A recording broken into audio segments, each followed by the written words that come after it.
વિસ્મય વાર્તા પઠનને આંગણે ફરી એકવાર આજે એક લઘુકથા લઈને ઉપસ્થિત થયો છું. લેખક આપને માટે એકદમ નવા, હસમુખ બોરાણિયા. એ આમ તો અમરેલીની પ્રાથમિક શાળામાં પ્રિન્સિપાલ તરીકે નિવૃત્ત થયેલા છે, પણ સરસ મજાનું ગુજરાતી ભાષાનું કાર્ય કરી રહ્યા છે. એનું મૂળ વતન અમરેલી છે, હાલે અમદાવાદ સ્થાયી થયા છે.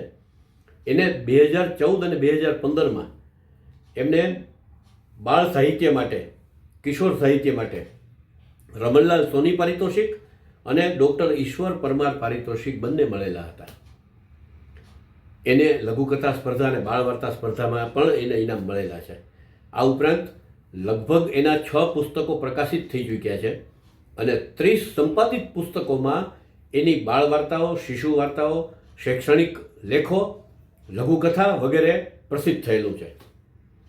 અલગ અલગ સામયિકોમાં પણ એમના બાળ વાર્તા, બાળ કાવ્યો, શિશુ કાવ્યો, શૈક્ષણિક લેખો વગેરે પ્રસિદ્ધ થતું રહે છે.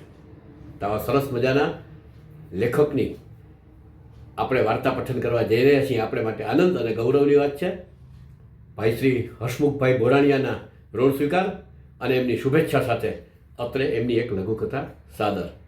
વિસ્મય વાર્તા પઠનના દર્શકો અને પ્રેક્ષકો જે અમારી સાથે જોડાયેલા રહો છે એ બધાનું પણ અભિનંદન, સ્વાગત છે. લઘુકથા સાદર છે. રસ્તો. અનુરાધાએ અનિલને ફોન કર્યો.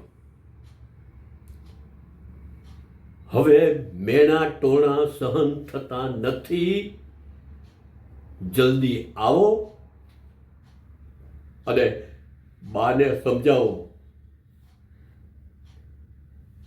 અનિલ લાચાર હતો. ગામડામાં બધાનું પેટ ભરાય એવી આવક નહોતી. આજીવિકા માટે શહેરમાં આવ્યો હતો. પગાર એટલો બધો ઓછો હતો કે બધાને અહીં લાવવા શક્ય ન હતા. એટલે શેઠની ફેક્ટરીમાં આખો દિવસ પડ્યો રહેતો ને ત્યાં જ કામ કરતો. ફોન આવવાથી એ નીકળ્યો. એસટી સ્ટેન્ડે પહોંચ્યો, પણ ત્યાં સુધીમાં તો આખો પલળી ગયો. ગઈ રાતથી એટલો બધો વરસાદ પડતો હતો અને અટકવાનું નામ લેતો નહોતો. જાણવા મળ્યું કે અતિ વરસાદને કારણે ગામડાનો જતો રસ્તો બંધ છે. બસ જઈ શકે એમ છે જ નહીં. રૂટ બધા કેન્સલ હતા. બીજો રસ્તો નહોતો. એટલે આખરે તે પાછો ઘેર પરત ફર્યો. બીજી વખત ફોન આવ્યો. મેનેજર પાસે રજા લેવા ગયો તો મેનેજરે ખખડાવતા કહ્યું, એવો તે કયો વહીવટ ફાટી નીકળ્યો છે કે ફોન આવ્યા કરે છે? રજા નહીં મળે. એટલે વળી અને પત્નીને સાંત્વના આપી અને હકીકત કીધી. 15 દિવસ પછી આવી જઈશ એવું પણ કહ્યું અને પછી ફોન મૂકી દીધો. ત્રીજી વખત જવા નીકળ્યો તો એક સંગઠનને કારણે રાજ્યવ્યાપી બંધ હતું અને એના આદેશને એલાનને લીધે સલામતી ખાતર તમામ વાહન વ્યવહાર બંધ હતો. આજે પણ ઘેર ગયા વગર પરત પાછો ફર્યો. બીજો રસ્તો જ ન હતો. એકાદ મહિને ગામના 4 રસ્તે આવેલા ટેલિફોન બૂથ ઉપરથી ફરી એકવાર અનુરાધાનો ફોન આવ્યો. તમને રજા મળતી નથી,